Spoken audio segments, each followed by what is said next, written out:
All right, boys, we ready? Yep. We ready? Yup. Are we here? Yeah. Everybody, welcome to another EP review. I'm going to do that again. Welcome, everybody, to another EP review here on Album Book Club.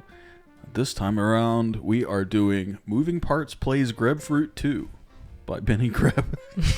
Don't look at me like that. It's his two projects collaborating. I'm sorry, I had to find an EP. They don't really exist. So anyway, Moving Parts is a fun project by Benny Greb. It's Benny, who's the drummer, fantastic drummer. And then there's Kit Downs and Chris Montague. And essentially, it's called Moving Parts because the other two guys, one plays guitar and sometimes bass, and the other one plays organ and sometimes electric Rhodes. So they actually trade bass roles and lead roles in the band. So that's why it's called Moving Parts. Oh, yeah. It's a cool band. Yeah, it's kind of weird to see an artist covering themselves, but this is what's going on. That explains the album art. We'll get to that. First track.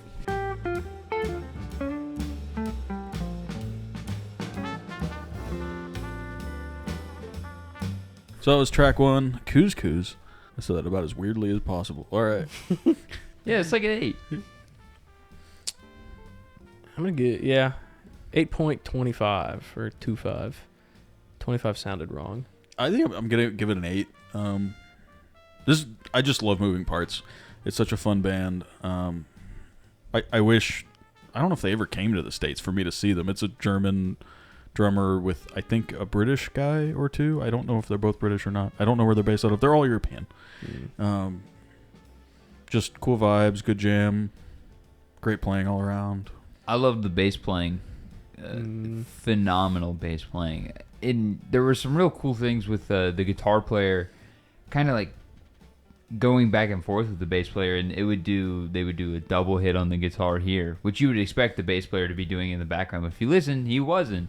And then the bass player would do the double hit while the guitar player would just hold out. And that was something that, unless you were listening for, you wouldn't realize that they aren't playing together.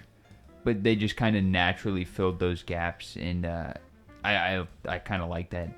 I don't know that syncopation's technically the right word, but the like call and response, I suppose. That was just a real cool touch. Yeah, I don't know how to explain it, but this song has the opposite problem of the last EP we reviewed, where this one feels longer, but also in a good way. I think my brain hasn't snapped out of the songs are 7 minutes long. And I was like, that was a real quick 7-minute song. Then I look up and it's not. So Grebfruit 2 is the sequel to Grebfruit.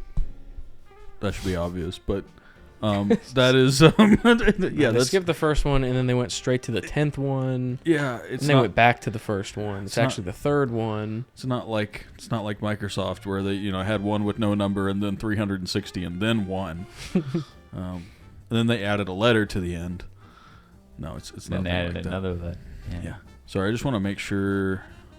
Oh, it won't tell me who's playing on it. I actually think this may only be one of the two guys. Sorry, I'm really sucking today. I thought I knew this, but apparently I don't. Oh my god. Maybe Amazon Music will tell me? No. No one knows who's playing on this album. Alright. Probably Greb. Well, yeah, it's Benny Greb, but I don't know who else is playing. On to track 2, if we are ready. Next track!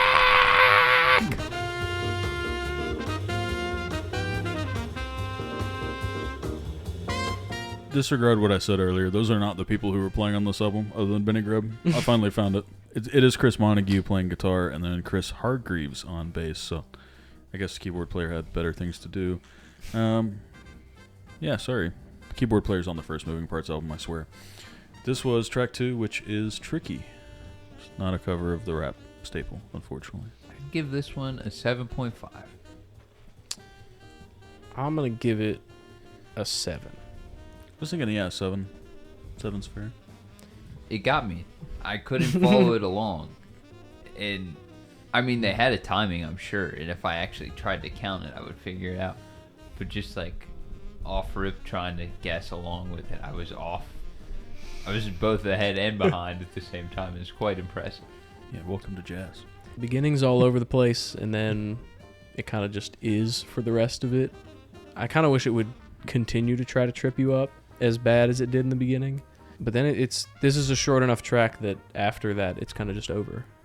Yeah, I think once the drums come in, there's not a lot of like scares that can come. You can't get the rhythm scare, whatever that would be. It's not really a jump scare, but you can't get tripped up by it once the drums are playing because you have a solid foundation. Just more killer playing by the whole band. The way they interlock together is just crazy. A lot of practice time, a lot of live shows. Just fun track. I just don't think it was quite as good as the last one. Not quite as groovy. Yeah, I would agree with that. A little more technical though. It definitely feels newer. This feels less like Benny Greb, more like I don't know, more like other things I see on the internet. I don't know. I'm terrible. Sorry, that was useless. Next track. Last track. What? Yes. No. I know which track this is. Sorry. No one was hiding that from you. I can't see it from here. It was not a secret, Karl. All right, that was the last track, Grebkestra. Yeah, there's like a I don't even know. 8.25. I was gonna give it an 8.5. Well, yeah, 8.5. I think is fair. I was really worried at the beginning because it started off kind of light, and I was worried it wasn't going to do anything, and it did plenty throughout that song. It hit the expectation that I had going in. Did go bazonkers. Mm-hmm. Yeah, as a drum solo, I'd give that drum solo like a 9.5. Yeah, that was scary. That was just kind of one of those ones where I can only imagine playing with him and just being like, well, I'm going to hold on for dear life and hope that I hit the time. I've played with Karl like that before, and you really just kind of have to feel the timing in the air. It's not on the drums, it's in the air at that point. Yeah, everyone's responsible for their own time. That's how music works. It's not my job.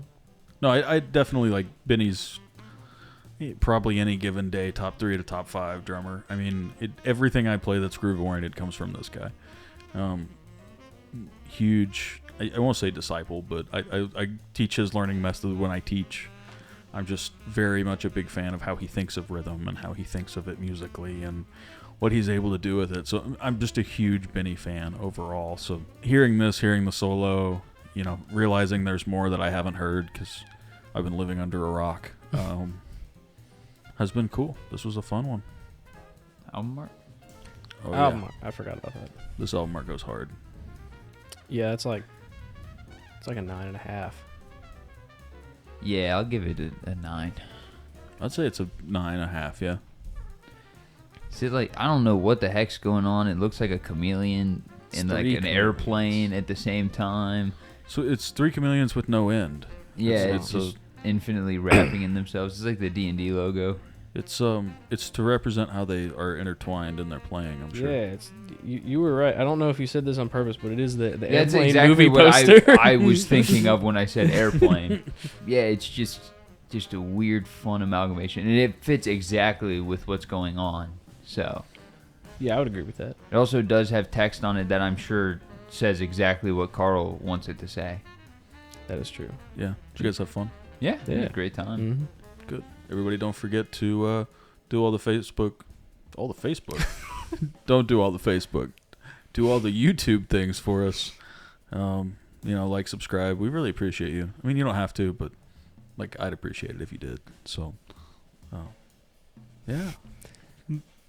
Oh yeah, have a good life. You stay classy, Earth.